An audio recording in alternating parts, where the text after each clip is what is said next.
another. Lord, I'm sure that everybody that's sitting here this morning has a testimony of what God has done for them. And Lord, you've given me a little special blessing. You brought me through some dangers of life, and you've let me live to see and to talk with that great prophet. And Lord, I want to share my thoughts and my experience with these people, that we together, Lord, may be blessed beyond measure, because only you can do that. Lord, we commit this service now into your hands. Take it and use it for your glory. We ask in Jesus' precious name. Amen. I guess I'm a big crybaby, but you know I'm not ashamed of it. I saw a time when I was an old hardened military man, and I thought it was ridiculous to cry.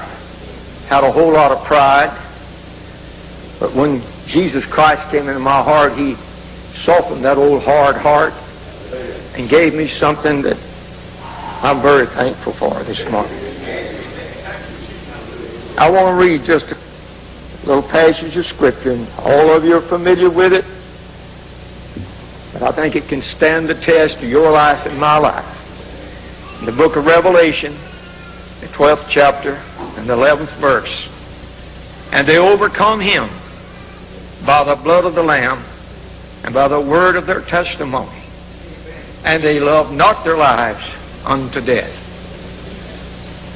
When we have that testimony and it rings in our heart, don't be afraid. God's with you. God will watch over you. To begin my testimony, I was just a young man in 1941. There was a draft going on, and I'd turned 18 years old, and it wouldn't be long till I'd be 19. And I knew sooner or later I'd be called to the military, because we had a draft. There was a war going on in Europe, and Hitler and Mussolini, they had taken everything they wanted to take. And we realized the danger. We realized it was time for our country to get ready. War was on the way. Well, I was caught up in that period of time, and I had two uncles that was in World War I, and they fought in Europe. And one of them was gassed very heavily with this mustard gas.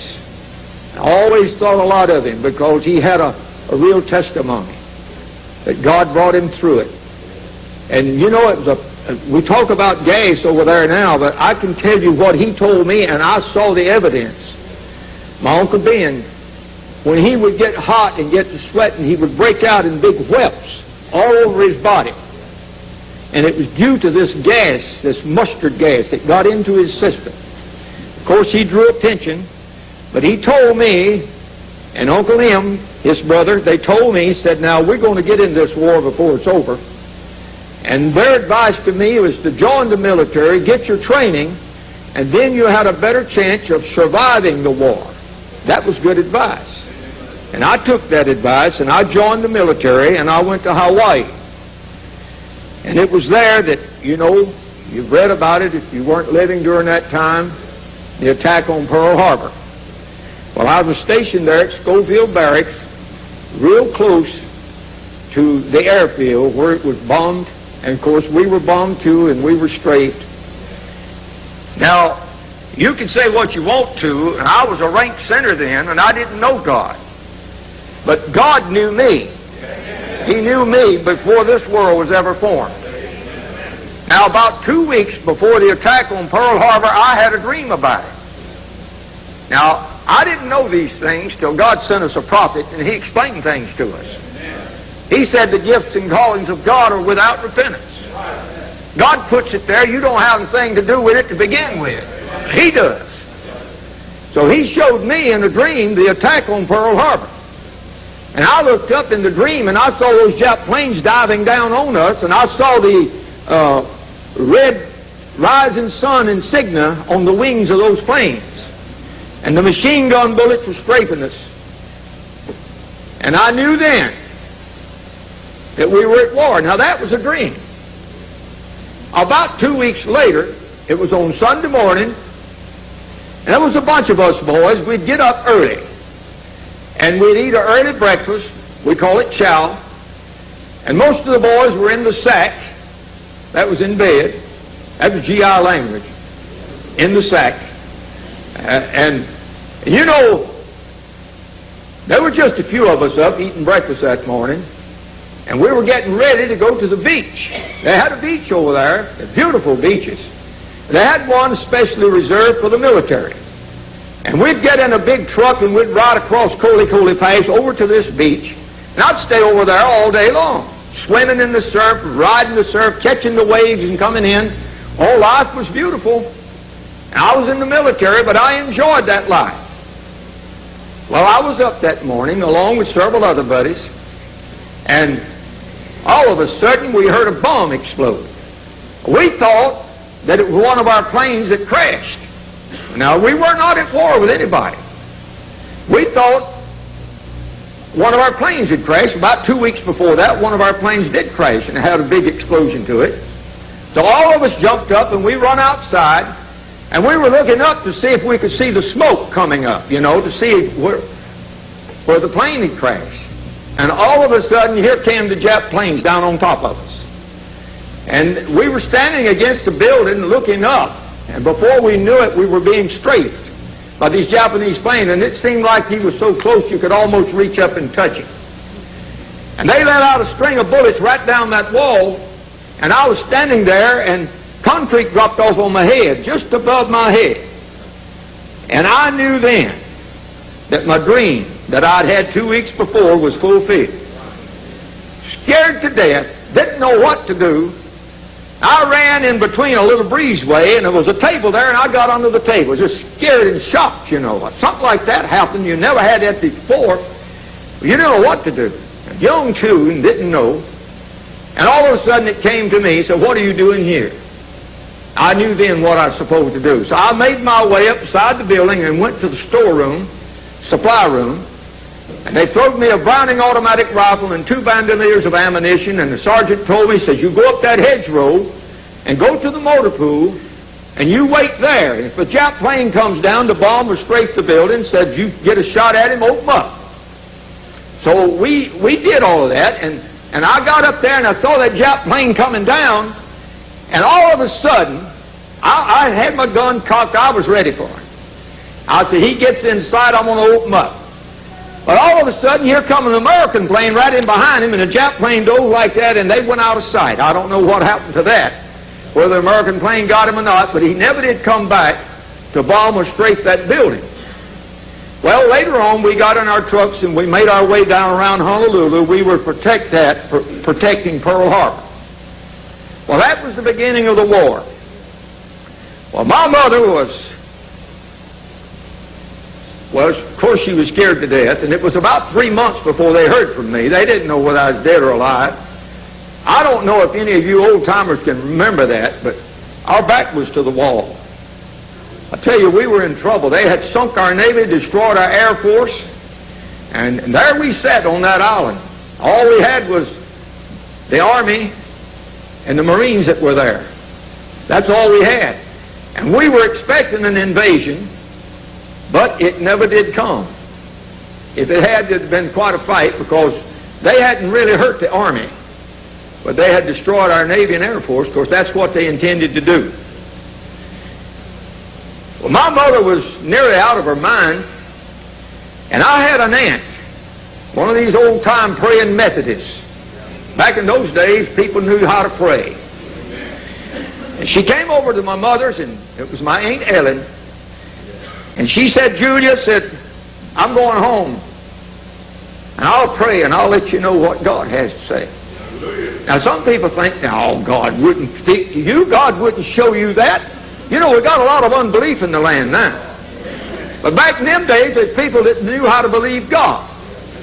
And Uncle T, her husband, told me, said she came home, locked herself in the room and said, don't bother me until I get ready to come out. And she stayed in there all day praying. Along about dark, she came out. She said, take me over to Julia's house. That was my mother. And she came and she put arms around her, said, Julia, says, you got... See, there was 5 of us boys in my family that was in World War II. She said, I know you got other boys that's got to go. Said, but don't you worry about him. Said, there won't be a hair on his head bothered. Now, brother, that was quite a statement. I could tell you some close calls that I had. I don't see how in the world I come out of it, but I did. I believe she touched the throne of grace.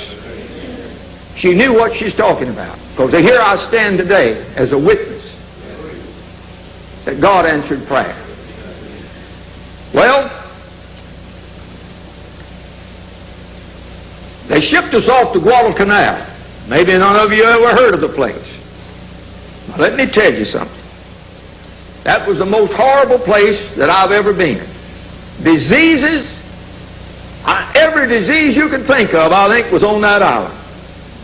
I've seen boys with elephantitis, dengue fever, swamp fever, black water fever, malaria fever, and scrub typhus.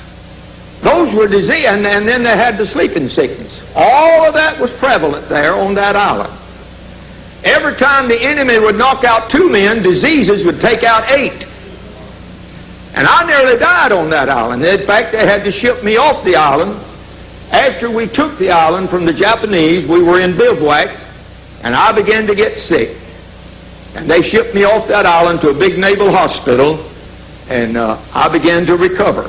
I had lost from 175 down to 132 pounds. Eat up with malaria fever, almost went into a coma. Didn't know it until the doctor told me later. Said, you almost went into a coma, and if you had, we may have never brought you out. The grace of God.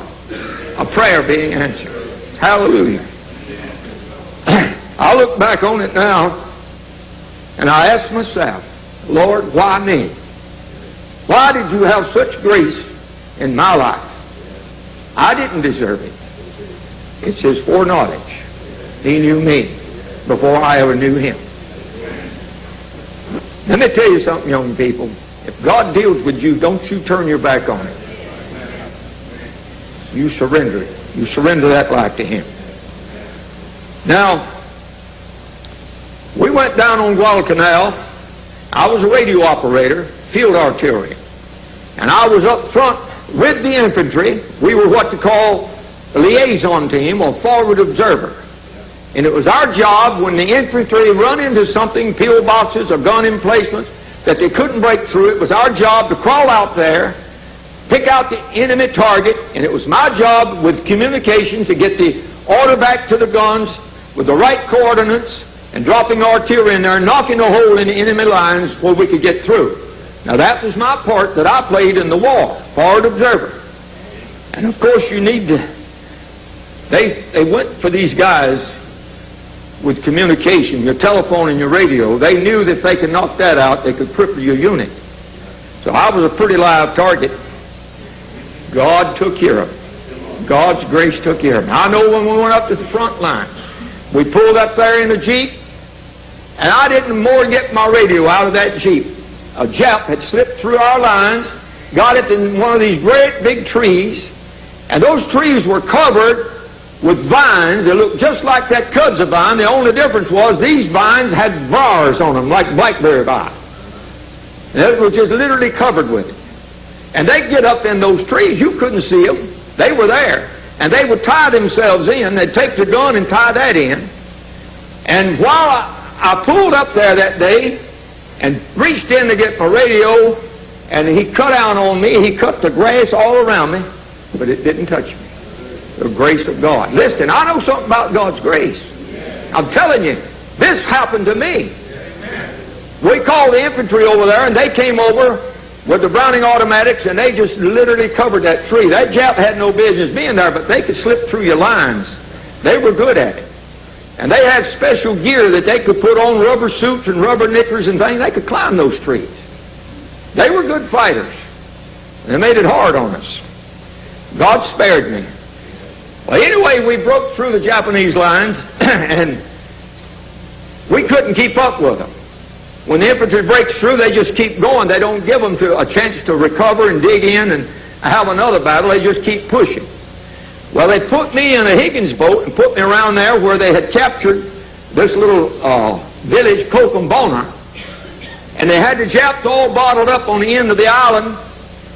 And I got in there with my radio, I dug it in. You know, they teach you take care of the equipment first. I guess they know you're going to take care of yourself, but they emphasize to take care of that equipment. Don't lose that equipment. Well, that's very important, of course. But anyway, I had dug the hole. I got down in there with my radio, and I looked out across the water, and here come a Jap plane. He's skipping right on top of the water. He got down under our radar. You know, radar picks us up like that. But he got down there. He knew what he was doing. He got down there, and when he got right up over my head, he leveled off, and I looked up, and I saw that bum bay door open. I seen that bum coming down. Now, I can't explain this. There's a lot of things you can't explain in life. This is one of them. I saw the bum coming down, and I blacked out. And when I come to myself, I think the bum, when it went off, it missed. It shook me out of it. When I come to myself, you know what I was doing? I was already in the hole, but I was digging with my hands like that. You can't explain that. Through God's grace, He brought me out of it. And here come two officers. They come running down there to me and said, "Have you got communication?" I said, "Yes, sir." Said, "Now, we need artillery, and we need it badly."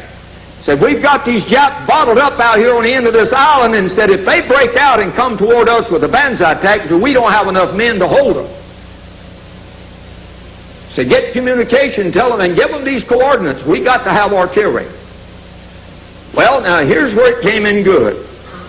I called my voice, and my voice wasn't strong enough. They knew it was me, and they could get some of the message, but they couldn't get it all. But the bass set back there, it was a strong set. I could pick them up good. So they told me, said, "You go to CW." Now, that's continuous wave where you send the Morse code. Any of you familiar with that? Well, I'd been trained in that. See, I'd been highly trained. And a continuous wave, the transmission of a continuous wave goes twice as strong as voice wave does. And that's why you use it.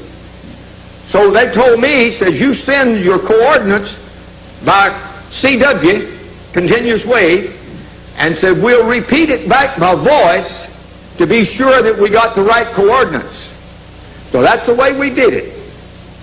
So when the message come through, and I told them that was right, the right coordinates, commenced firing.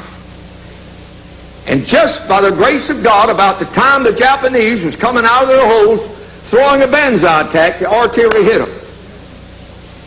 And I talked to some of the boys back at the gun after that battle was over. That was really the end of the resistance the Japs had against us on Guadalcanal. That was when we finally overcame and took that island. But I talked to some of the boys back at the gun, and they told me they had the cooks, had the officers, and everybody feeding those artillery guns. We had 105s, 155s, and 240 howitzers. And we laid down everything we had against that Japanese out there. Now, I never did go out to see the dead because I never did like to see that. It's somebody's son, it's somebody's husband. And I know if we hadn't got them, they'd have got us. But it's still not a pleasant sight to see. I don't care who it is. Nevertheless, we broke up that attack. Later on, we were training down in New Caledonia, training for new men. We had lost a lot of men with sickness and disease and killed and wounded. And we shipped out to the Philippine Islands. It was up in the Philippines that God really began to deal with me. And I was in a convoy. We had pushed the Japs up into the mountains, up into the jungle country. And I was in a convoy, and we were moving up. The front line was this way in front, but over here there was a mountain range on the right flank. And the Japanese had some artillery guns, and they opened up on us. We didn't have time to do anything except jump out of the truck and hit the ground. While I was laying there, and the shells was falling, people getting hit, scared beyond my wits. And they had trained us and taught us how, if you got caught like that, what to do. And some of you guys military, you may have not been trained like I was. Well, what you do, you pull that helmet across your face. And you pull that chin strap tight. And you don't lay on your stomach, you lay on your back. You know your tendency to want to hide your head like that, but that's the wrong thing to do. You lay on your back because you're protecting your spinal cord, your nerve system. There's a reason for everything. And then they taught us to lay our hands across our vital organs, our liver and our lungs and our heart. That's the best protection you can get, and to lay straight and not move. And that's the hardest thing in the world to do, is not move. You want to run. But you know it's death if you do. So while I was laying there, scared beyond my wits, you say what you want to. There's something spoke to this old boy and said, where would you go if you got hit? And I knew that was God. There I was, a sinner. But there my God was looking after me. Thanks be to God. I'll never forget that day. I said, Lord, if you'll help me and get me out of this war and let me get home just in one piece. Don't let my body get tore up like I've seen some of my buddies. Lord, I don't want to go home in pieces. I'd just rather not go home at all than to go home like I've seen some of the boys. Somehow or the other, the shelling stopped and I didn't get hit. One more close escape I had, I want to tell you about that. We had moved up and captured a Japanese medical supply dump. And the Japs were scattered all out through the jungles. We knew they was in there. So we dug what you call a wagon wheel perimeter, and I could explain all that to you, but it'd take too much time. Anyway, they had me and another boy in a hole, and over here they had another one. It was like a wagon wheel. You can imagine spokes coming out, and the headquarters right in the center. Well, that's what we had. And we'd worked hard. We'd been up all night that night before. Worked hard all day that day getting prepared. We knew the enemy would come in there. Getting prepared for him. And I was wore out.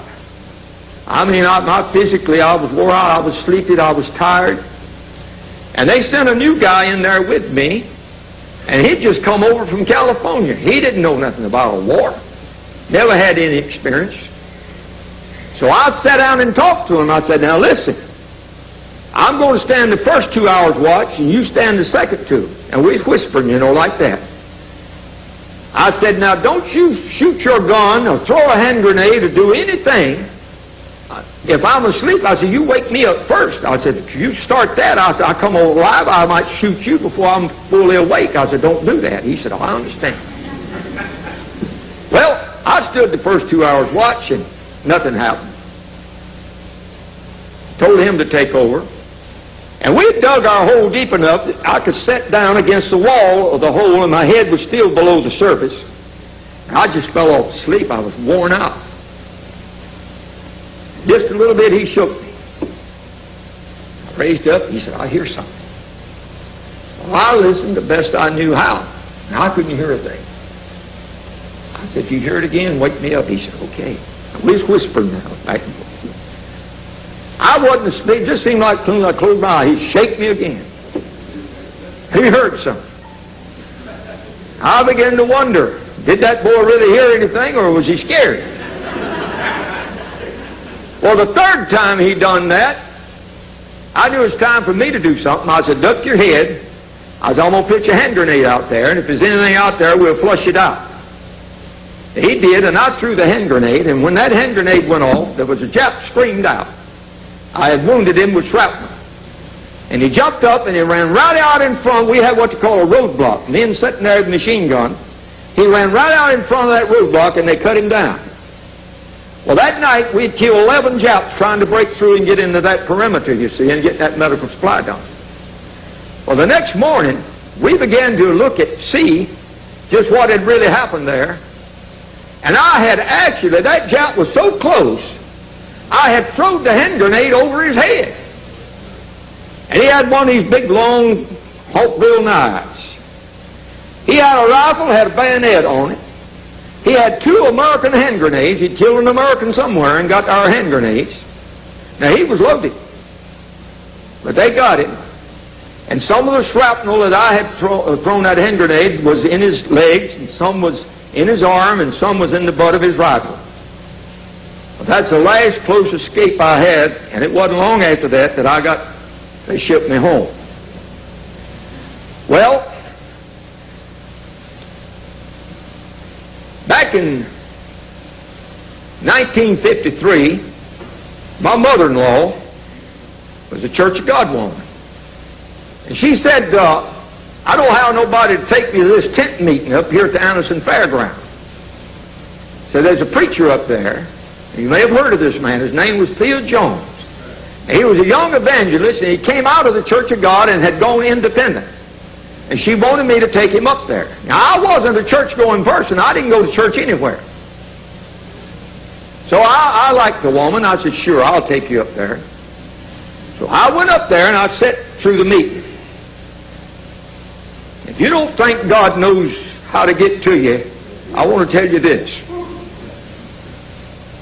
While she had preached his sermon, and he was praying for the sick. About the third or fourth person he's praying for was a woman. And just in a place like that, he stopped. And he spun right around, he pointed his finger right at me. Said, how many of you boys promised God that if He'd take care of you, not let your body get tore up, and He'd bring you home, that you'd serve Him when you got home, and said you failed to keep your promise? Brother, it run all over me then. You talk about Holy Ghost if you want to. Something run all over this boy. I knew then that he had my number. God knew what he was doing. And it was that night that I made my way to the prayer section and gave my heart to the Lord Jesus. Now look, my family were Baptist folks. And I don't know why I wound up in the Holiness Church, but I did. That's the grace of God too. You know, that's the next thing to this message, is the old Pentecostal faith. Well, what I did is join the Holiness Church when God saved me. And I was dedicating my life to the Lord and reading and studying and praying.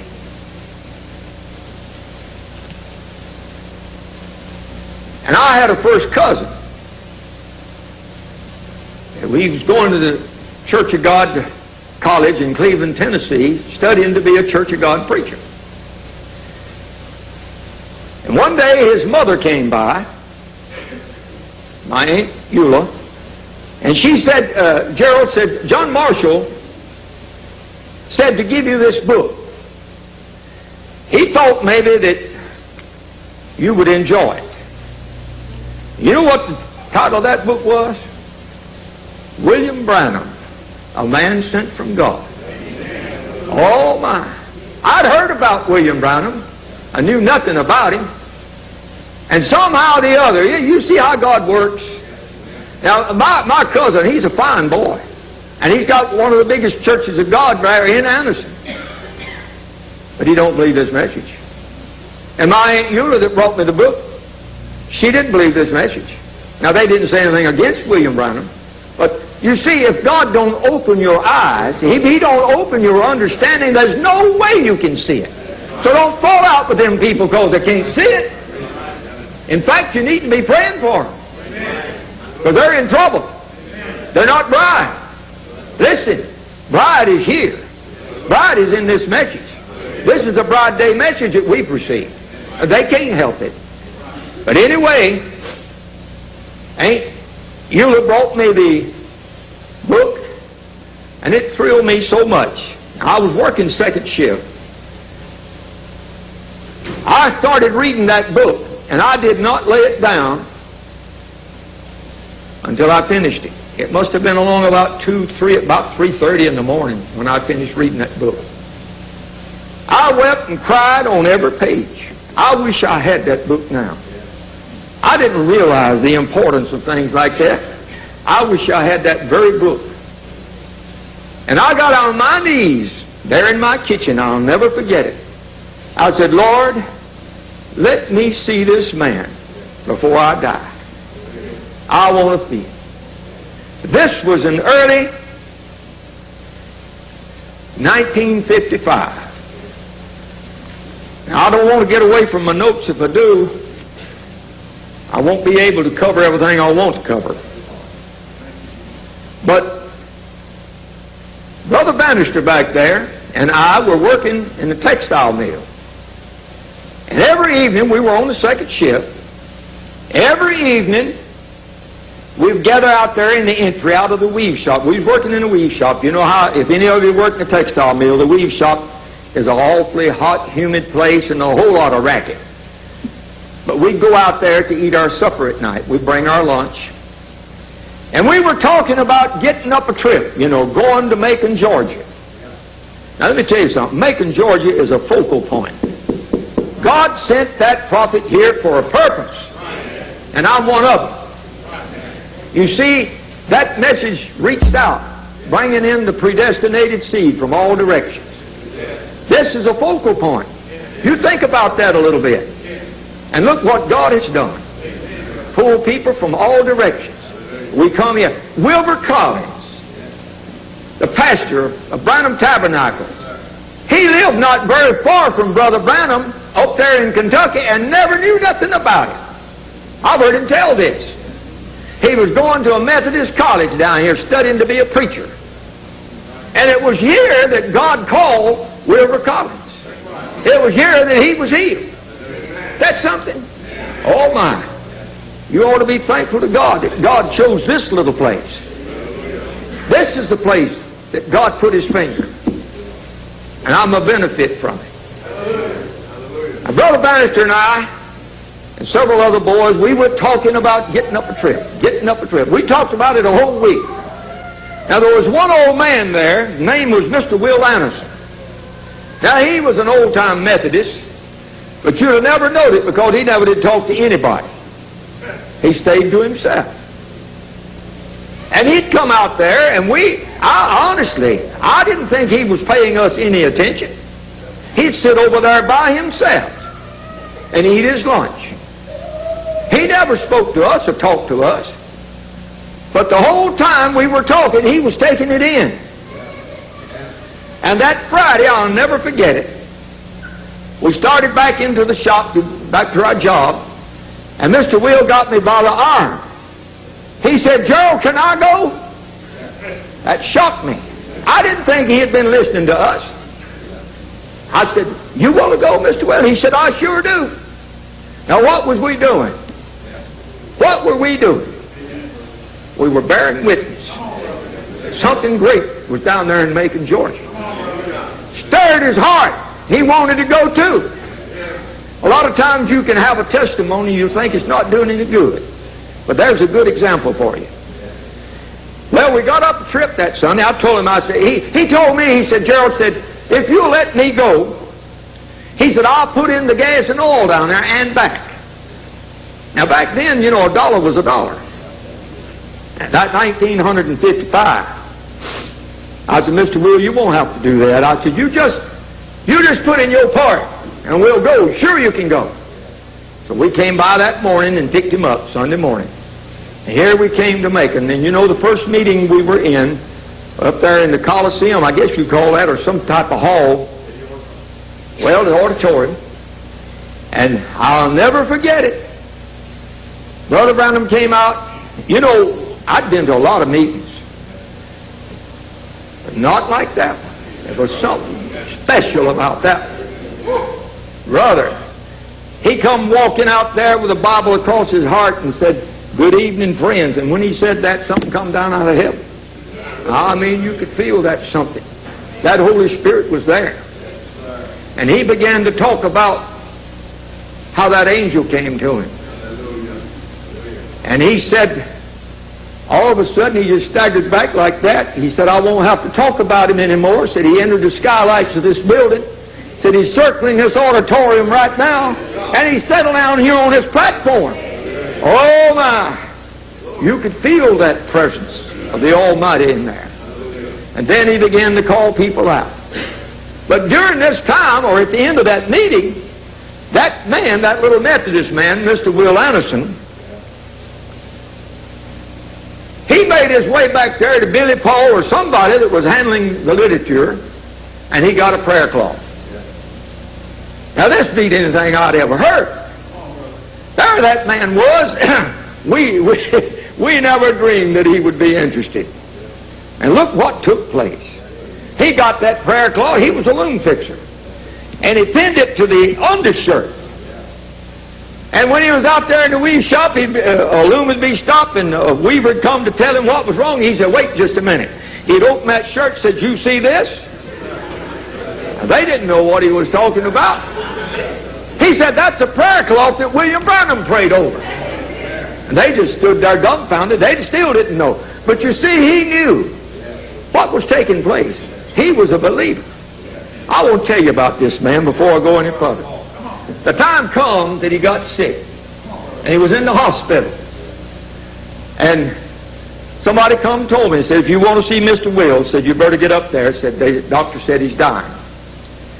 Well, I went up there that day, and Miss Anderson was standing there, and Mr. Will was laying there. I suppose he was in a coma. His mouth was open, his eyes was rolled back, and he was breathing real heavy. You could hear the death rattles in his lungs. And I said, "Well, Miss Anderson, how is he?" She said, "Gerald said he hadn't spoke to anybody in 3 days. So the doctor said it's just a matter of time." Well, it broke my heart to see him like that. Say he hadn't spoke to anybody in 3 days. And I said, "Well, we'll remember the family." And I started to turn. As I turned to go out the door, he called my name. And I turned and looked at her. Her mouth was open, and mine was too. And I looked over there, and he was still laying there in that condition. I said, "Yes, Mr. Will." You know what he asked me? "When's the last time you seen William Branham?" Oh, my. I said, "Well, Mr. Will, I was down in Columbia here a couple of months ago. I was at a meeting." He said, "Why didn't you let me know?" I said, "You know I wanted to go." I said, "Well, Mr. Will, I went with somebody else." I said, "And it was kind of sudden like." He said, "You know one thing?" He said, "William Branham is the sweetest man in all this world." Now, brother, that broke my heart. I went out that door crying. I couldn't stand the thoughts of seeing a friend of mine laying there dying with that testimony on his lips. But I don't believe a man could be laying there dying, and his wife told me later those were the last words that ever left his lips. The sweetest man in all this world. I left Atlanta. I don't know where it is.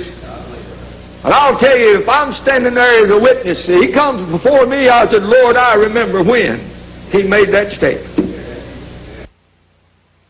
To know somebody that had that dying testimony on their lips. Well, at that meeting, we were all carried away. Now, that was on Sunday. We were working second shift. We didn't have a chance to come during the week.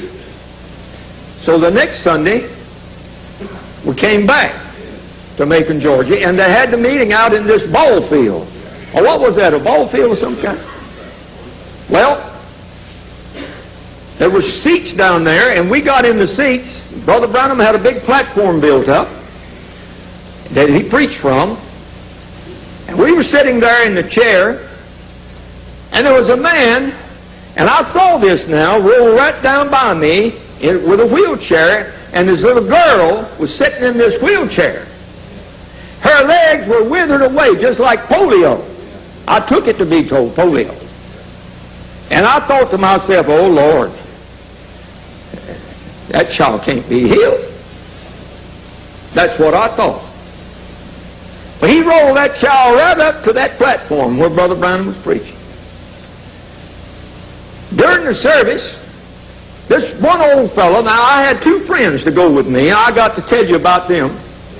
They were from the old Pentecostal school. In other words, they from the other age. They never did receive the message, but they never did criticize what I was seeing and what I was believing. But it wasn't for them. They were godly men. They trusted God with their body. And they would meet with me every Sunday. We'd go to the woods and pray. And they'd preach to me. You know what they'd say? Said, now, we've learned to trust God with our body. And He has never failed us.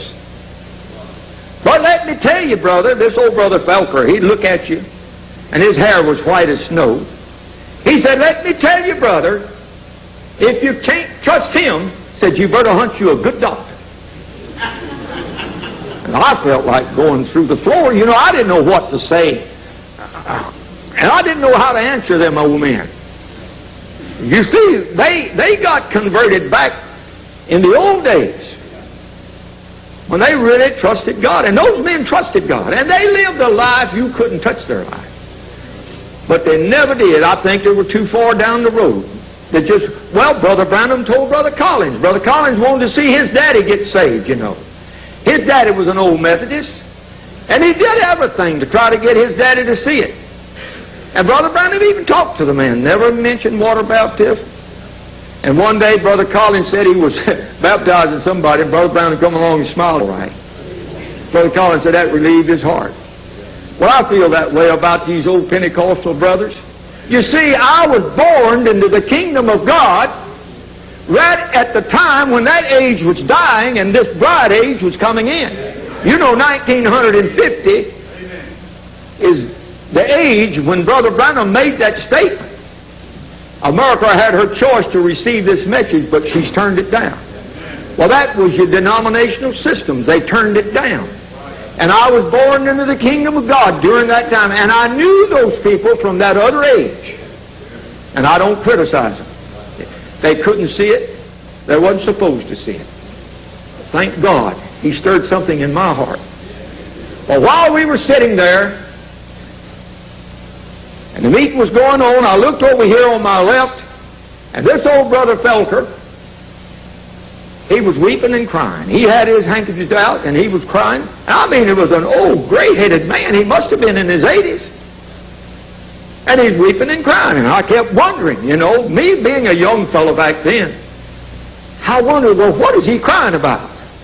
I couldn't see anything to make a man weep and cry like he was crying. I finally got up enough nerve, and I asked him, I said, Brother Felker, I said, what's the matter? He said, can't you see that light hanging over that man's head? Whew. I said, no. And I started looking. I looked at him, I said, I don't see nothing. He said, well, brother, it's there. He said, everywhere he moves, said, I see it moving with him. And I looked over there at Brother Chambers. I said, Brother Chambers, do you see a light over that man's head? He looked, he said, no. I said, Brother Felker does.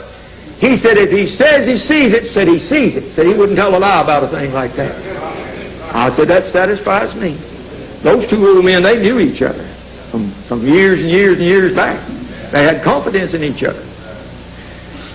Well, at the end of that service, now let me tell you, something happened to William Branham from 1955 until that time when he was up there in the mountains and the Lord came to him and he was changed and he saw his wife. You know, something took place in his very life. Something happened.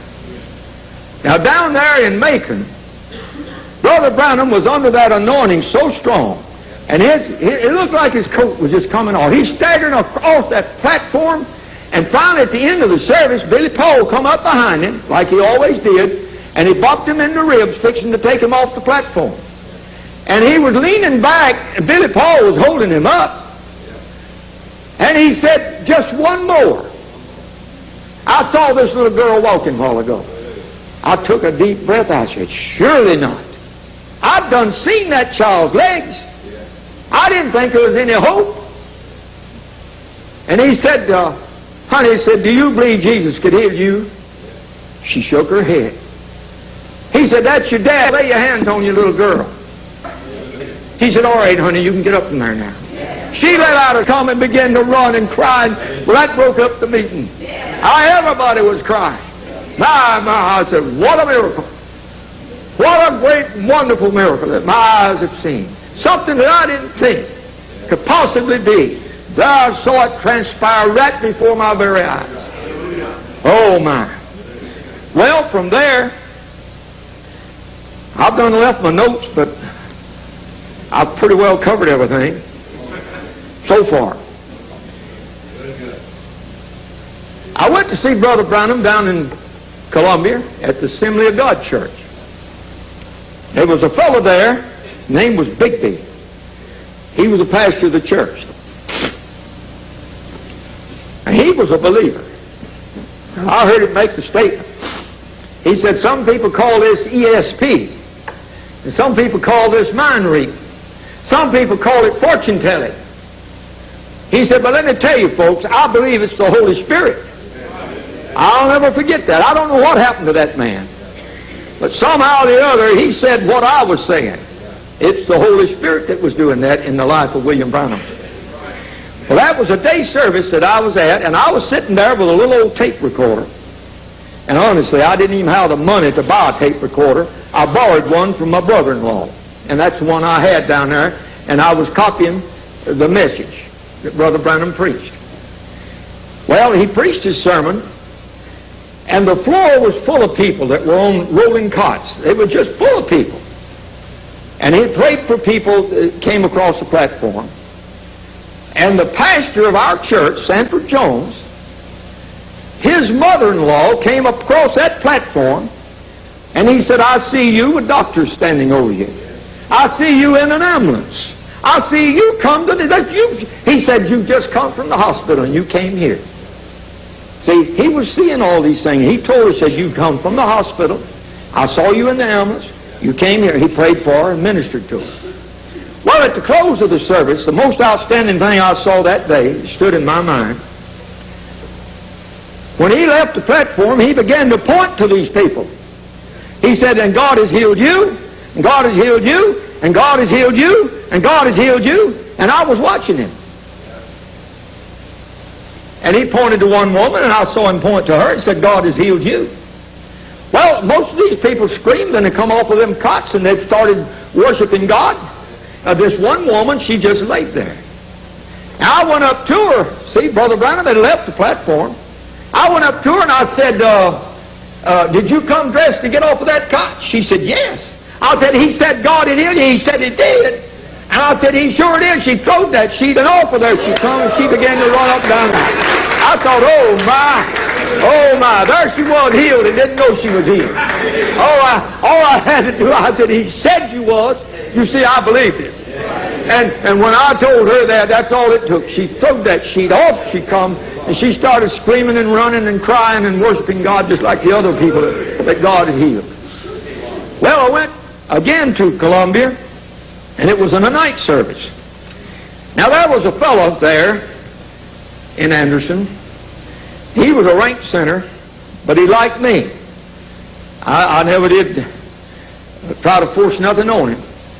But his wife was a woman preacher. But Roy Smith thought a lot of me, and I'd never come to their house. Now, back then, I didn't know women wasn't supposed to preach. I was just about as ignorant as a person could be. I didn't know any better. And his wife was a good woman, but she was a woman preacher. But Roy Smith, he just thought a lot of me. And I'd go there to his house, and he'd put on the coffee pot. I had to have a cup of coffee with him. And he just took to me. But he wouldn't go to church anywhere. He never did go to hear his wife preach. He didn't. So I got on to him. I said, Roy, how about going to Columbia with us? I said, I want you to see William Branham, a man that God has sent to this world. And I kept impressing Roy. Now, he was a hard shell to crack, I'll tell you he was. Finally, at last, he agreed to go. So we went down there to that night meeting. It was at the same church. And Roy and I sat up in the balcony. And I remember Brother Branham preaching, and he began to call people out in the audience. And he called one woman out and told her, I believe he said, you're from Charleston, and you're headed, I believe, to Charlotte or Asheville or somewhere, and you're going to commit murder. And said, you've got a gun in your purse. Said, take that gun and give it to that friend of yours, and don't do such a thing as that. Said, God will take care of that. And when he began to say that, Roy Smith raised up and he looked down there, and he saw that. He saw that woman take that gun and hand it to the other woman. He looked at me. He said, now he's got it. I I said, well, praise God. Roy Smith saw one thing that was real. He never did believe in his wife's preaching. But he knew when the real thing came along, it was genuine. Well,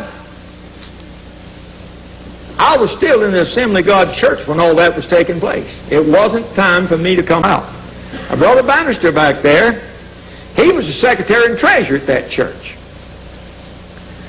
Then in 1962 and early 63, I got completely miserable. I was a Sunday school teacher and I gave it all up.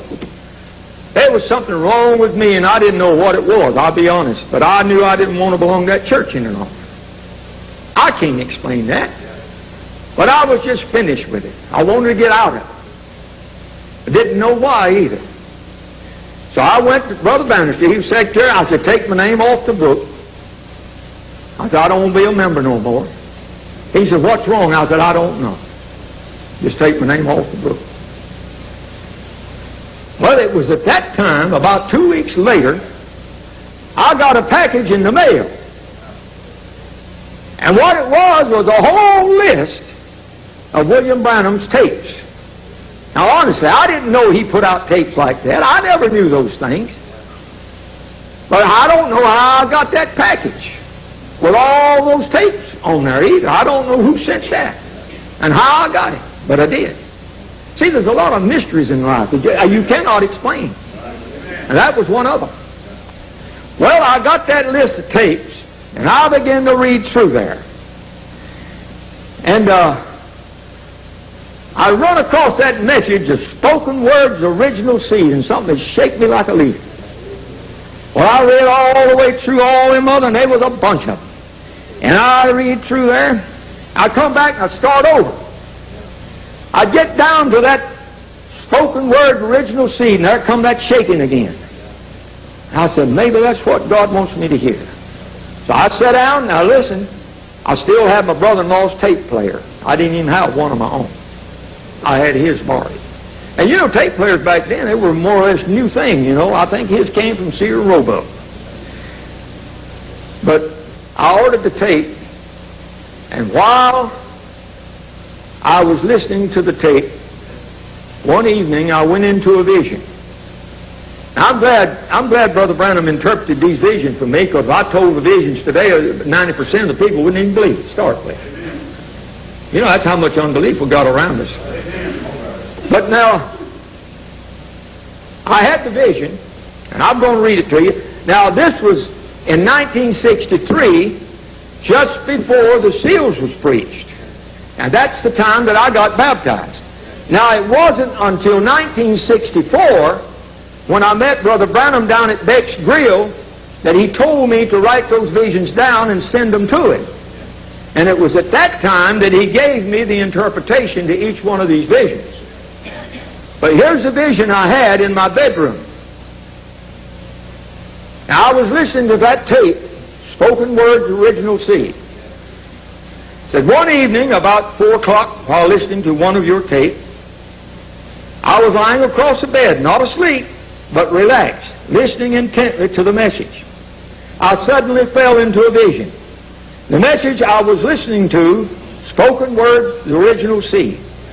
In this vision, I saw a casket being pulled into the church by a motor car, similar to some used around warehouses and things, that type of motor car. I looked to see who was driving the motor car, and it was me.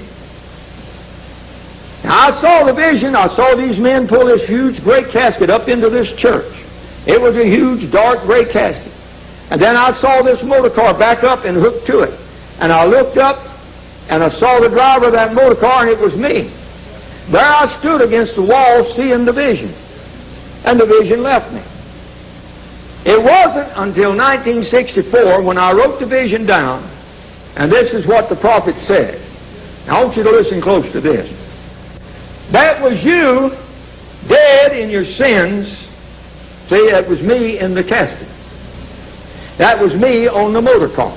That was me standing against the wall. Now, you can't explain it no better than that. I was there 3 times in the same vision.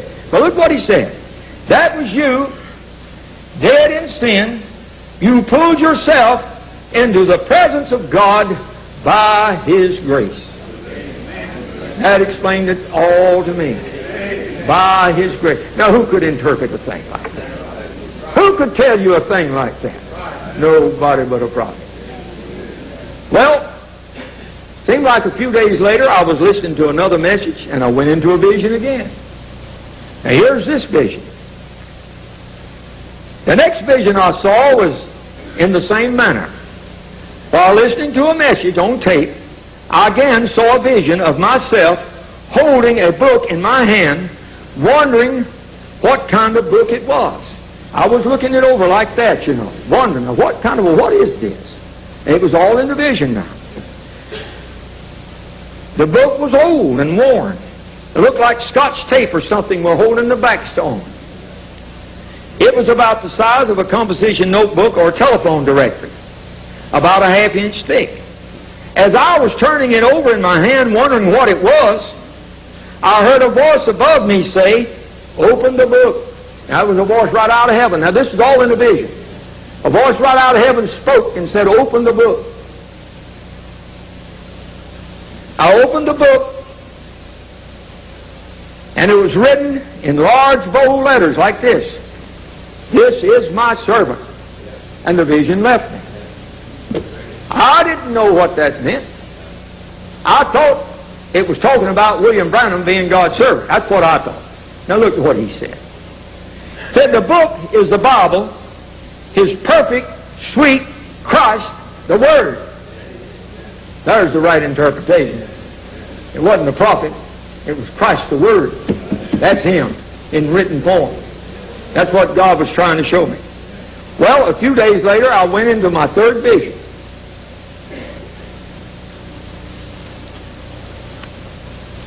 The third vision that I saw, I was listening to a message. The name of that message was The Absolute. In this vision, I saw two belt buckles lying on a table. Now, there was a common belt buckle laying here, and there was a golden belt buckle laying here. And I was seated at this table, and I saw both belt buckles. Then I looked, and I saw a portion of a man's hand come down out of heaven. What would you think about that? Now look what that prophet said. The old belt buckle is you. And now the gold is His Word. Now instead of your life buckled to your past sins, now you are to be buckled with Him. The Word. Hallelujah. Glory to God. That's where you hinge your faith, is on God's Word. The whole armor of God buckled on. And then he put a little note: "Don't miss it, brother." Little brother, that satisfied me. Now, it wasn't until 1964 that we sent these to him. Now, I want to pick up where Brother Coggins and I were together. An old-time, retired Church of God preacher, done gone on to be with the Lord, but he believed this message. He said he went all over the land looking for something that was real. But when he run across this, he said, "I knew I'd found it." That satisfied him. And he died in the faith. Well, we were there, let me see it. Yeah, it was in July. Now, in 1963, I went up to Jeffersonville, and I was baptized. Then in July of 1963, old Brother Coggins and I were together, and we had heard Brother Branham preach that morning. And Brother Branham says, "Now, I'm not going to preach tonight." He said, "Brother Neville will preach." Well, we got back to the motel, and we were planning on coming home, and Brother Coggins said, "Have you ever heard Brother Neville preach?" I said, "No." He said, "And neither have I." I said, "I've known him for years. I've never heard him preach." He said, "If you can, so let's just stay over and listen." I said, "All right. He suits me." So we went down to the tabernacle that night, and they were having a testimony meeting. And And we went in and sat down, and there's people testifying, having a testimony. And Brother Neville stepped to the rostrum and opened his Bible, and I felt impressed. Now, Brother Branham was not in there at the time. I said, Brother Neville, I want to tell how God pulled me out of that system of the church denomination and brought me into this wonderful truth. He said, go right ahead. And when I said that, there was a door back here, opened, and out of that door come William Branham. He came right up on the platform, and he sat down in a straight chair directly in front of me. And I began to tell those visions. And let me tell you something. I know what it means to be discerned by the Holy Spirit. Comes down and wave after wave after wave. And the more it comes, the better you feel. And I got carried away with my testimony, telling what God had done for me, and I was telling about the visions, and Brother Branham had his eyes right on me. And it seemed like I knew what was taking place, but it didn't matter because I knew what I'd seen. And when I finished, Brother Branham got up and he come to the microphone. He said, now the visions are of the Lord. And he began to talk about that golden belt buckle. Now there was a picture out in the vestibule of the church. It had been hanging there, I think, for about 2 years. And nobody noticed anything unusual about that picture. And nobody knew it was there. And Brother Branham had never mentioned about a belt buckle being on that picture. But he mentioned it that night. He said, now the golden belt buckle that the brother was talking about, said out in the vestibule, said there's a picture, the one with the cow lilies on it. He said there's a golden belt buckle. And he said that's the whole armor of God buckled on. And he gave some scripture and he was talking about it. Well, needless to say, when Brother Neville finished preaching, Brother Neville came down and he grabbed me and hugged me and weeping and crying and said, brother, how wonderful for God to be so gracious. I said, I know, brother. I said, I'm so thankful. But most people coming on, hit me on the shoulder and said, God bless you, God bless you. And they was all headed to the vestibule. They wanted to find that golden belt buckle. Well, I didn't know it was there either. And I had to look for it just like they did. But it's a strange thing. I said, did God... Now, Brother Branham knew it was there all the time. Was he waiting on my testimony before he told us about it? It appears to me that he was. Because he could have talked about it before my testimony, but he didn't. He waited till then. Now, during this time of 1963, I don't know if you ever felt lonely, but I felt lonely when I come out of the Assembly of God. I didn't have no church home. I didn't have nobody to believe what I believed. And I started praying. I said, Lord, surely there's somebody in Anderson that believes this message. And I began to pray. All of a sudden, Sister Smith and Brother Smith came to my mind. Now, that's Sister Carolyn back there. That's her mother. They came to my mind. Well, here I went. You've heard Brother Branham talk about them tape boys. Well, I was one of them. I had a tape in one hand, the tape player in the other, and here I went, spoken word, original seed. To me, that was the greatest message I'd ever heard. It's still a great message. And I went down to their house. They were living about 10 or 12 miles out in the country. And I don't remember saying it, but I've heard her stand in the church and testify to it many times. She said, Brother Cleveland called and knocked on my door one morning. So I went to the door and said, there he stood with his tape player in one hand, the tape in the other. So I looked at her and said, Sister Smith, in order to be a member of the bride of Jesus Christ. How was it I said that? I've heard it. Anyway, I challenged her about it. I said, do you want to be a member of the bride of Jesus Christ? And she said, if I know my heart, I do. I said, well, you've got to hear this. So she invited me down, and I put the tape player on. She didn't know who was preaching. And he got to preaching. She said, that's the truth, man. After a while, he said something else. She said, well, glory to God, that's right, too. And she was a Bible student. She knew the Bible. And she got to rejoicing. And she didn't even know who was preaching. Well, I said, well, I got to go. I said, I got to go to work. She said, just leave that tape player here. I said, I want Albert to hear that. I left it there with her. And Brother Smith came home, and she said, Albert, said, there's a man. There's a man in there on that tape player. Said, I want you to hear him. He said, on a tape? She said, that's right. He said, I never did like baked over beans. She said, you'll like these beans. Took a lot of persuading, but Brother Smith finally surrendered, and he listened.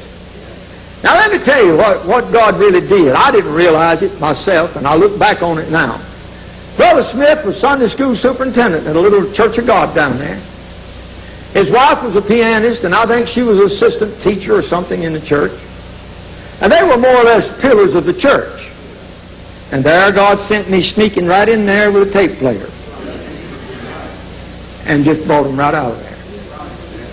The prophet's message. And they came out of that church. Well, I said, well, I got somebody that believes it. I didn't know it, but there's a preacher there in town, Charles Holmes. He had heard about William Branham. And he and I, we went together in '63, and we were both baptized up there at that time. And he hadn't come out of the church at that time, but we was fixing to. Well, and there were several of the members of his church who was going to come out with him. In the meantime, I went over to see Brother Bannister. He was still in the Assembly of God church. And he was putting down a carpet or something in the floor. And he's fixing to make a wrong cut. I said, don't do that. I said, you ruin it. And so I got down and I helped him put that little carpet down. Just a little small place. And he looked at me that day and he said, I've been wanting to see you. He said, I heard you was a Baptist. And I heard you was a Presbyterian. Said, I heard you was a Jehovah's Witness. He said, what are you? I said, Gerald, if I know my heart, I'm a Christian. He said, where do you get all these strange beliefs that you got? I said, you remember going down to Macon, Georgia with me in 1955? He said, yeah. I said, you remember seeing William Ray? He said, yeah. I said, that's where I'm getting it from. He said, you are? I said, I got one of his messages out there in the car. I had managed to get a hold of another old tape player. I bought it real cheap, but it played. And it was that big reel-to-reel, you know. I said, I got one of the messages. I'd like for you to hear it. He said, bring it in here. And he liked William Branham just like I did. He just didn't know. I didn't know either. And you know, the message I brought to him was the great harlot. Oh, brother, that done something for that boy. He saw that quick where we were. And somehow he had got into that Church of God down there, and they was having him as a Sunday school teacher. And he began to teach them the things that he'd heard that prophet say. And they wanted to install him as a permanent teacher. And he said, now listen, I'm not joining your church. And said, I just come down here for a short while. See, we didn't have a church home.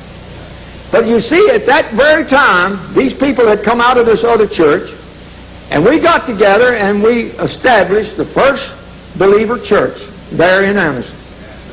That's where it started. But Brother Bannister, when he got a hold of that message, the great harlot, it just revolutionized his life. It done something for him. Never did have no more trouble with Brother Bannister. That message got in his heart. But Carolyn was a sinner. She didn't serve the Lord. And she told Gerald, said, now don't you come here with that stuff to me. I don't want no part of it. He said, all right. She said, just go in there in the back room and play that thing. He said, all right. He didn't fuss with her. So he was in there playing the tape player. He heard a racket at the door. He got up, he eased open the door, and there she stood listening. He said, why don't you just come on in? She said, no. And she walked away. Well, I don't know. The Lord kept pulling me over to their home, you know, and I kept talking. And one night, I'll never forget it, she was working with her sewing machine. Carolyn's a good seamstress. And something was wrong with it, and I didn't know about sewing machine, but I was trying to show some interest. And she was working with it, and I stopped and looked at her, and she looked at me. I said, Carolyn, how long are you going to run from God? And she busted out crying. Right then and there, she had made up her mind. She too believed this message. Thank God for that. You see, the church was growing. God had sent one of these little tape player boys out there, you see, and witnessing. You don't ever know what you're doing. You just go on and obey God. Well, we had us a church. Now, the year 1958, Brother Branham was in Greenville, South Carolina, and I was there. I believe it was 5 days, wasn't it? That he was there. I was there every night. There was an old man by the name of G.R. Thomas. He was a retired Pentecostal preacher. And I thought the world of this man. Outside of meeting Brother Branham and the humility that was in Brother Branham's life, I guess that was one of the most humble men I've ever met, was that man. Well, he got sick. And he was, I think we would call it Alzheimer's today. But they told them back then, in 1958, that his brain cells were dying. They checked him at a hospital in Greenville and said there was no way that anybody could do anything for him, that he was beyond help. Now, I went up there 2 different nights. He lived out in the country. I went up there 2 different nights to sit up with him. They couldn't keep his clothes on. He didn't know what he was doing. He's talking out of his head. And he was in a pitiful condition. Well, it was during this time that he was sick that Brother Branham was in Greenville. So one day, he began to disturb the family members, and he did not know anything about William Branham, and neither did they. This is a strange thing, how God does things. He didn't know, and they didn't know. But he told them, he said, I want to go to Greenville. And they said, okay, we'll see about it. They didn't pay him any attention because they knew his condition. He kept on, and nobody would listen to him. Well, he had one son-in-law named Paul Sheridan. Paul belonged to the Assembly of God, and he was a veteran of World War II. He was wounded over there in Germany. He had a spinal injury. And he knew what combat was all about. And he was a prisoner of war until they released the Americans. But Paul Sheridan came up, and he thought a lot of this preacher, G.R. Thomas. He called him Pop. Paul drove up in the yard, and he said, there comes Paul. He said, he'll take me to Greenville. Paul drove up in the yard, and he told Paul where he wanted to go. He said, sure, Pop, to get you on some clothes, I'll take you. It didn't matter to Paul. He thought a lot of the old man. Whatever he wanted at, Paul would do it. So Paul and Edith were together, and they got the old man dressed, put him in the car. Up the road they went toward Greenville. Well, they had 2 son-in-laws there, and they had an old truck. They decided to let him get up the road a while, and they would follow him in the truck because they didn't know what Paul and Edith might run into. Well, they got up to the main street in Greenville. Paul said, I stopped my car and said, all right, Pop, so where you go now? He said, take a left here. Paul said, I took a left. After a while, he tapped me on the shoulder. He said, take a right here. After a while, he said, take a left here. Paul said, I knew Greenville pretty well, but he got me lost. Take a right here and take a left there. Finally, at last, he come in between some tall buildings. And so there stood a policeman standing on the corner and said he was smoking a cigarette. And Paul didn't know where he was. So he rolled the car glass down, and he said, sir, says, can you tell me where we are? He said, yeah, just right on out here. He said, you'll be behind the textile building. That's where the meeting was going on, the textile building. But old man G.R. Thomas saw that policeman smoking that cigarette, and he preached him a sermon. Throw that filthy thing down and stomp it and said, don't you never smoke another one. You're supposed to be setting an example for our young people. And but he was a boy, he was just a preaching. Paul said, I got embarrassed and I rolled the glass up and drove off. So the policeman's face was just as red that policeman didn't know what to say. Paul said, we drove on out there and I stopped and parked. So we sat there and we sat there for a long time. And I said, Paul said, he told us, said, all right, Pop, so you ready to go home? I said, no. I said, just sit tight. I'll let you know when I'm ready. He said, okay. Well, in a little while, here come that truck. It had been following him. It came right on up by Paul. Paul was parked here. It came on up here and parked up here on the left. And it was a hot summer night. And these boys got out of the old truck, and they were standing outside. When they did that, Brother G.R. Thomas got out of Paul's car and walked up there and got up in the seat of this truck. Then here come a big black car, a Cadillac or Lincoln or something, and drove right up beside this truck. Car door open, and out walked William Branham.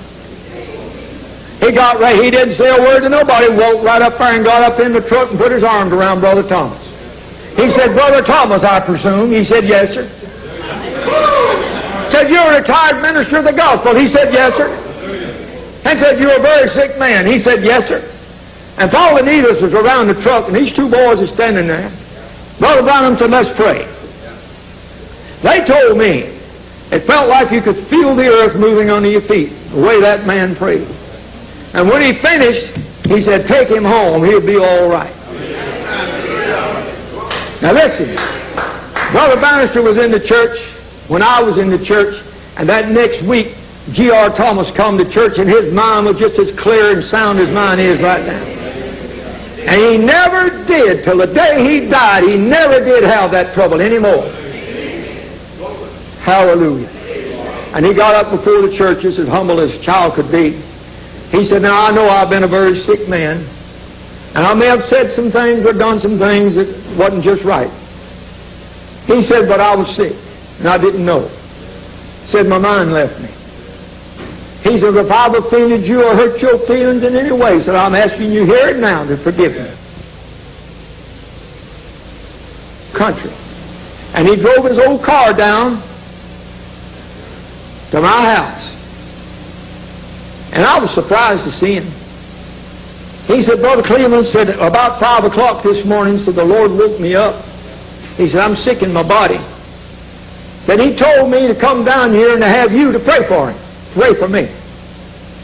Well, you know, I didn't feel worthy to do that. I'll be honest with you. Anybody needed prayer, I thought it was me.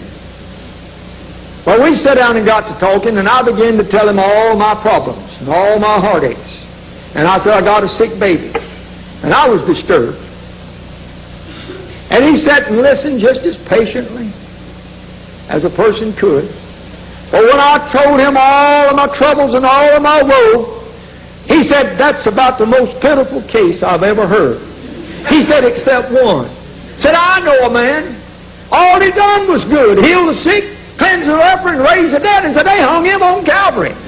Now, when he got on with me, brother, I felt like going through a crack in the floor. I apologize. I said, forgive me, Brother Thomas. Forgive me. I'm sorry I said what I did. And he grabbed me and hugged me. He said, now, pray for me. Hey, you talking about needing prayer.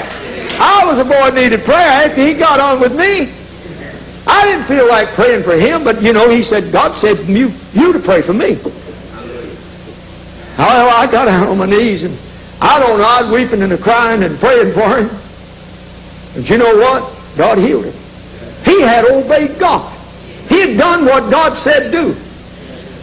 Before he left, he said, now let's pray for your baby. And she was running a high fever.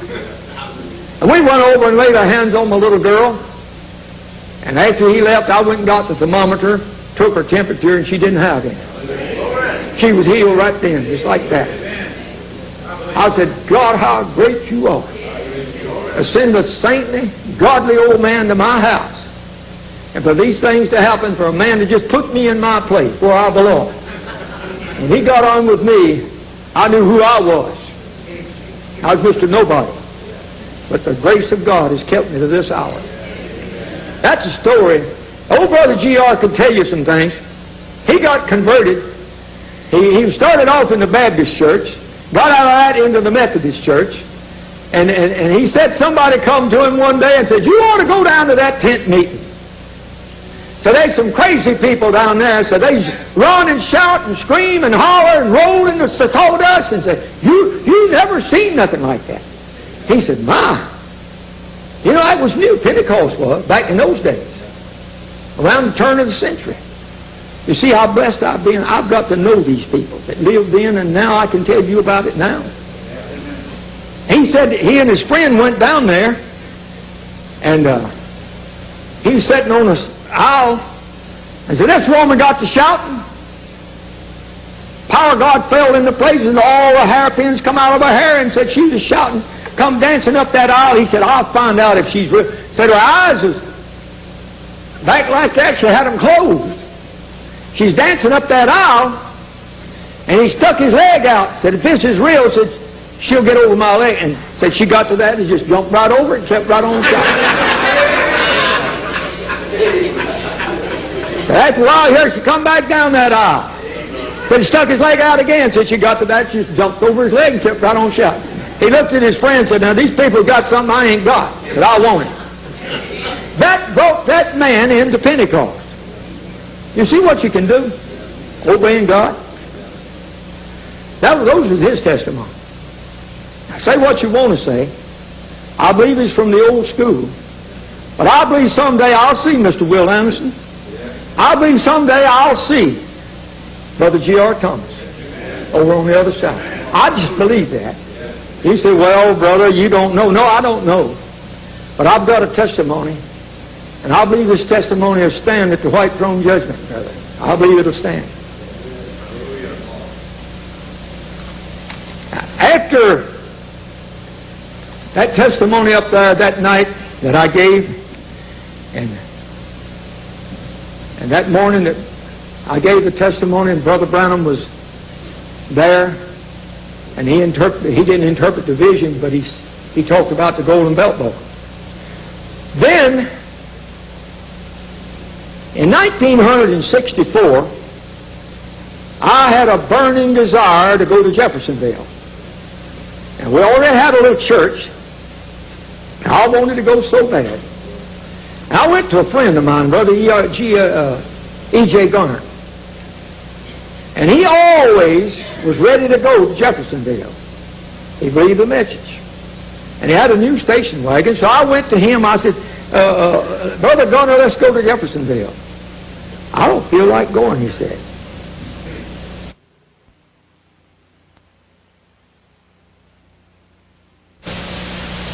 I said, well, let's go. I said, I'll put in the gas and I'll drive up there and back. I just got to go. He said, is Brother Branham going to be there? I said, I don't know. Ain't that strange? 465 miles I wanted to go to Jeffersonville. Didn't even know for profit was going to be there. But you see, that something inside was pulling me, telling me to go. And he got on the telephone and called Jeffersonville, and they said, well, Brother Branham's in town. Said, we don't know if he'll preach or not. I said, let's go, E.J. He said, I don't want to go. I couldn't prize him a loose. He didn't want to go. See, I didn't realize it at the time, but he wasn't supposed to go. See, it just wasn't in God's plan. God had another plan. Well, I couldn't get nobody to go, and you know what? I had a 1950 model Studebaker Champion. Pretty well worn out. 14 years old. And I called Brother Smith. Now, Brother Smith's the kind of man, if he ever told you to do something, he wouldn't back up. He wouldn't change his mind. He said, yes, that was it. I must have caught him by surprise because they had tried and tried and tried to get him to go to Jeffersonville, and he didn't want to go. He just didn't want to go. Well, I called Brother Smith. I said, Brother Smith, let's go to Jeffersonville. He said, all right. Just right off the top of his head like that, all right. He said, how are we going to go? I said, in my car. He said, my, will that thing make it? I said, yeah. Yeah, it'll make it. He said, well, I told you I'd go. He said, we'll try it. So I had my little girl, Cindy. She was with us, and Brother and Sister Smith. And here we went to Jeffersonville. We got us a room up there in this whole hotel right on the Ohio River, the Riverview, I believe they call it, Riverview Hotel. Well, that's where we got us a room. Late in the evening, and we went up to a little place called Beck's Grill. I had eaten there before, and he had good food. I didn't know it at the time, but he and Brother Branham were boyhood friends. Well, we went in there, got us a table, and ordered our meal, and we were sitting down there next to a machine, a candy machine. Well, my back was to the door, and Brother Smith was sitting in front of me, and he said, there comes Brother Branham in the door. I turned and looked, and I didn't see anybody that looked like Brother Branham. You see, I had never seen Brother Branham with a hat on. I said, where? He said, the little man with the hat on. And I turned and I looked again. I said, that is him. Brother Smith said, I know it. Now look how God does things. Brother Smith said, I know it was him. Said, I saw him 2 weeks ago in a dream with that hat on. See, that was all falling in place, just exactly how God wanted it to happen. Hallelujah. Well, I said, give me these bills. I said, I'm going to get up close enough to him to shake his hand, if nothing else. And I went up to the front, and he'd called in an order. It's a strange thing how it happened. There's a lot of things happening in my life I can't explain, and this is one of them. I had the bills in this hand, and I was shaking Brother Branham's hand, and told him how glad I was to get to see him. And I said, I've heard you preach many times. I said, I've never got close enough to shake your hand. Now listen, back in those days, and Brother Yancey can tell you this, there was over 500 people on a waiting list to get to have their interview with that prophet. Look what God did to this old boy. Ain't it wonderful? You think about it, brother. I didn't ask for it. God did it by His grace. And there I was shaking the hand of that prophet. And I said, yes, sir. I said, I've heard you preach many times, but this is the first time I've ever got close enough to shake your hand. He said, you all up for the meeting tomorrow? I said, yes, sir. Snap your fingers, and he had my bills. Took them right out of my hand. I don't know how. I had them in this hand, shaking his hand, but he had them. He said, I'll take care of the bills. I said, Brother Brown, we can pay our bills. He said, I know you can, but you are my children. And I felt something. Oh, my. How precious. Well, he had called in an order, and he had Joseph with him. Joseph was about the same size as my little girl. And Joseph had his pocket full, I'll never forget it. He had his pocket full of change, loose change. Now, I'm going to tell you something. From what I could observe, Joseph was the apple of his eye. Joseph was something special. Well, I don't blame him. I'd have felt that way too. A long-awaited prophecy being fulfilled. That was Joseph. Well, Joseph come down there with his daddy, down to Brother and Sister Smith. They were still seated. And Brother Branham began to tell us about a message that God was revealing to him, the future home of the earthly bride and the heavenly bridegroom. Now, he told us this, and I think you can pick it up on a tape. He'll tell you the same thing. He said, I could not receive it because I saw in the Bible where Peter said there'd be a new heaven and a new earth, that all the other things would pass away.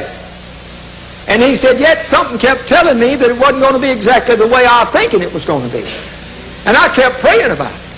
He said, I finally got desperate, and I said, Lord, I've got to know the answer to this thing. And here's what he said. He said, and then he came. Now, let me tell you something. When he said that angel was there. I felt that divine presence. Felt like every hair on your body was standing straight out. Brother, it was there. And he began to talk about it. And I began to weep and cry. I think it was just in that divine presence where we were standing that day that I could feel that holy presence. And I began to weep and cry, and I said, Brother Branham, I said, you're making me awfully homesick. And he turned and looked at me. He put his arm around my shoulder. He looked me in the eye, and he said, it won't be long now, brother. He said, we're headed down the home stretch. Oh, my. Listen, friends, we're fixing to cross over. If there's anything in the way, get it out. Get your skirts clean. Don't let nothing stand in your way. We're fixing to cross over. Time has run out. But while we were standing there and he was talking about that, Joseph had his money in his pocket and he put it in that candy machine. He told my daughter, said, mash a button. Cindy said, I don't want anything. She said, mash one anyhow. She said, all right, she'd mash a button. He'd put some more. He said, mash another one. Just, like kids are. And Joseph had the money, and he wanted my daughter to mash the button. All of a sudden, while Brother Branham was talking, he just stopped. He turned my daughter around, he looked at her, and he looked at Brother and Sister Smith, and he came right on around to me, and he said, this is your child. You see that discernment? It could have been their grandchild. But he knew. See, he looked at them, he come right on around to me, he said, this is your child. I said, yes, sir. And he looked at her and said, she sure is a beautiful child. I said, thank you, Brother Brown. Well, he went back talking about that message. The second time, he just right in the middle, he'd be talking, all of a sudden he'd stop just like something would grab him like that, His head had jerked, and he turned back around, he got that child, and he turned her back around, and he looked at her again. And he made a comment about it. And I told him I appreciate it. I never thought one time to ask him to pray for her. But let me tell you what happened later. Well, we left there out of the cafe, and we went on out, and he had parked his station wagon right next to that little Studebaker. And he went back. My daughter and Sister Smith was sitting back in the back seat of that little Studebaker. The glass was rolled down. And I didn't know this till my daughter told me about it just a few years ago. I didn't know it. He actually put his arms in the car around my daughter and prayed for her. And I didn't know it till, it's been 4 or 5 years ago, I learned that he did. My daughter told me, said, he did pray for me, Dad. I said, well, honey, you never did tell me. She said, well, I didn't think it mattered. I said, but he prayed for me. Well, he come on back up to the front of the car, and he made a comment about it being a pretty child. And I don't know what made me say it, but my first wife, her daddy was a full-blooded Cherokee Indian, and she was 1/2, and my daughter was 1/4 Cherokee Indian. And when he made that comment about her being a beautiful child, I just unconsciously said, well, maybe it's that Cherokee blood. He smiled from ear to ear. He said, maybe that's it. After Brother Branham's death, I met Sister Branham. And I told her about that. I said, I don't know what helped me. I said, I don't know why I didn't ask him to pray for my child, but he actually had, and I didn't know it. And she told me, she said, Brother Cleveland, Bill, that's what she called him, said, Bill may have never preached it from the pulpit, but he knew the bloodline. Said, I know he did. Said, he's told me many things about the bloodline. And I said, do you think he picked up? She said, yes. He picked up the bloodstream. And said, listen, Brother Cleveland, said, if he had his hands on her, said, she's blessed. I said, well, thank God for that. Now, I met a preacher out of Canada, and I was telling him about that. We were eating a dinner somewhere, and I was telling him about that. I said, I've always been a kind of careful about saying those things, because people don't believe anything you tell them. They got to see it in the message, or they say, well, it may be true and it may not. You know how people are. But I was telling that preacher about that. He said, Brother Cleveland, don't be afraid to tell that. He said, I know of an Indian tribe up in Canada, and they were trying to get subsistence from the United States government, and they could not prove their genealogy. And they went to Brother Branham with the problem, and he sat down and told them exactly, all the way down the line. And they took that knowledge and went to the Canadian government, and they got subsistence from the government. I said, well, I won't be afraid to tell it no more. He did know the bloodline. Well, we went to church that Sunday morning, and he preached that message, the future home, the earthly bride, and the heavenly bridegroom.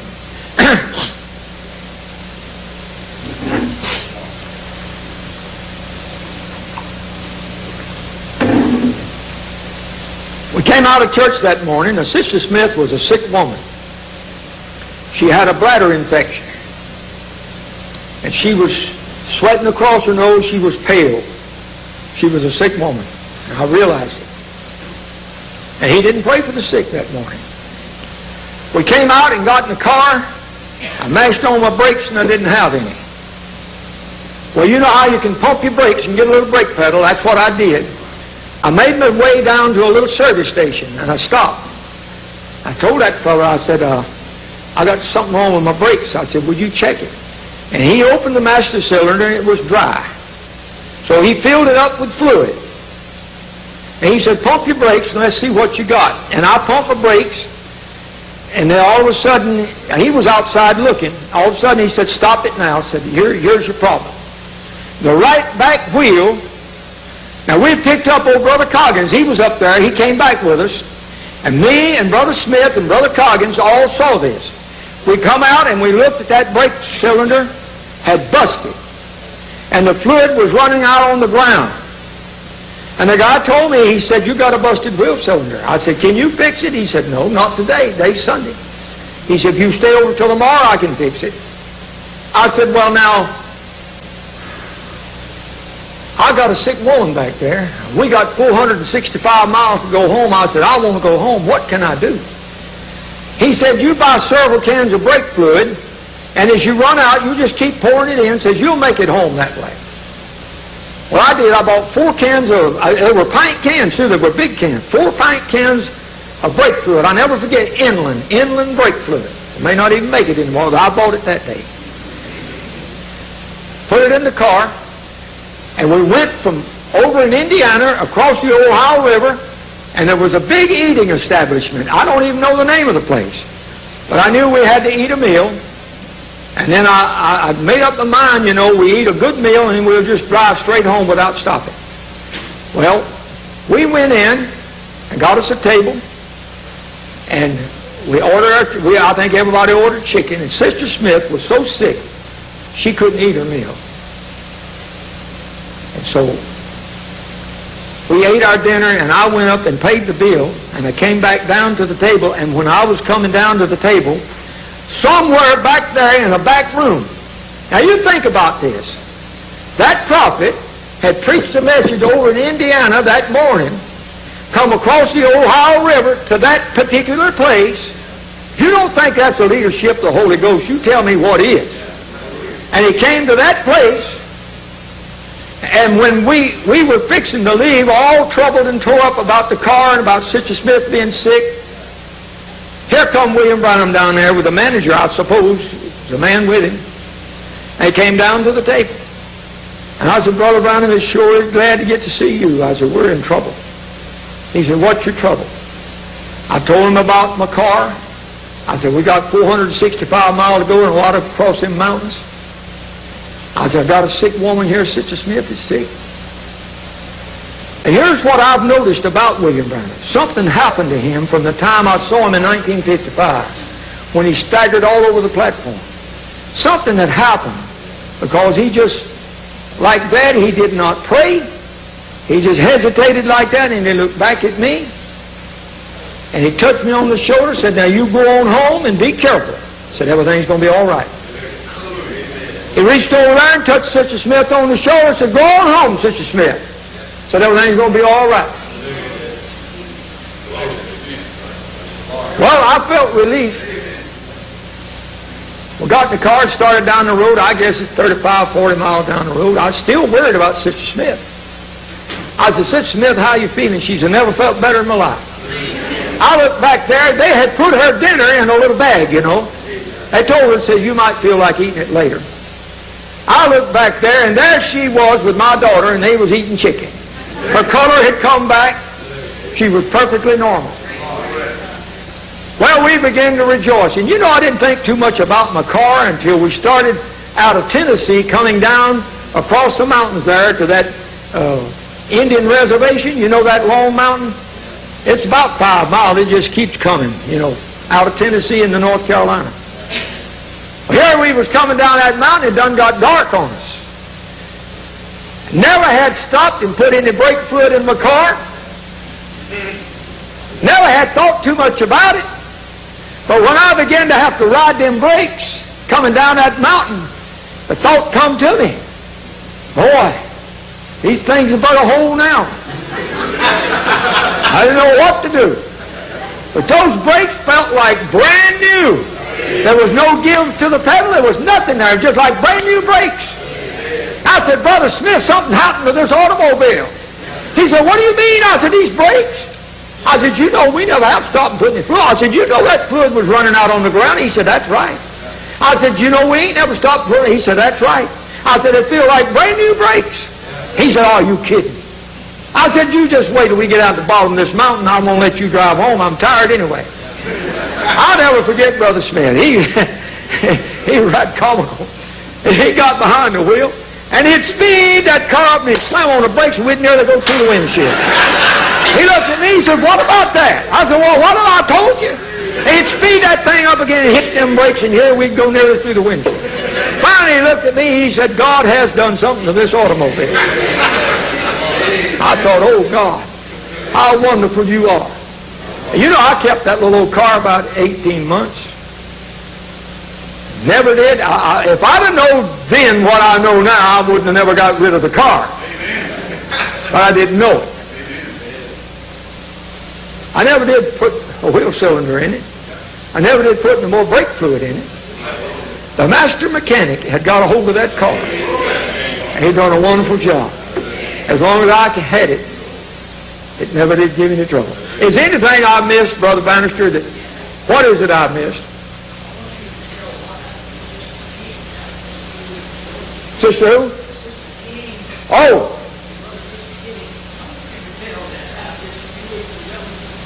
I don't know what incident you're talking about. Oh, yes. Up there in their home. We were up there in their home. We were just up there fellowshipping. And all of a sudden, the Holy Spirit just moved in. And Sister King, she began to speak in another language. And all the quietness and everything settled down. And the Spirit of the Lord moved on me. We were talking about the prophet, just like we're talking about him now. See, our conversation was the right kind of conversation. And when that interpretation came, the Lord spoke and said, I'm pleased to know that you're calling on me and mentioning me, and I forgot just exactly what the interpretation was, but it was a message from the Lord to let us know that He was pleased with our conversation. I thought, how wonderful that is, for God to come along and to do a wonderful thing like that. I think, the best of my knowledge, I've tried to cover this the best I can. And I know I took too much time. You can put me on a rail now and send me back across Lake Carolina. But I'm glad I got to share it with you. I may never give another testimony.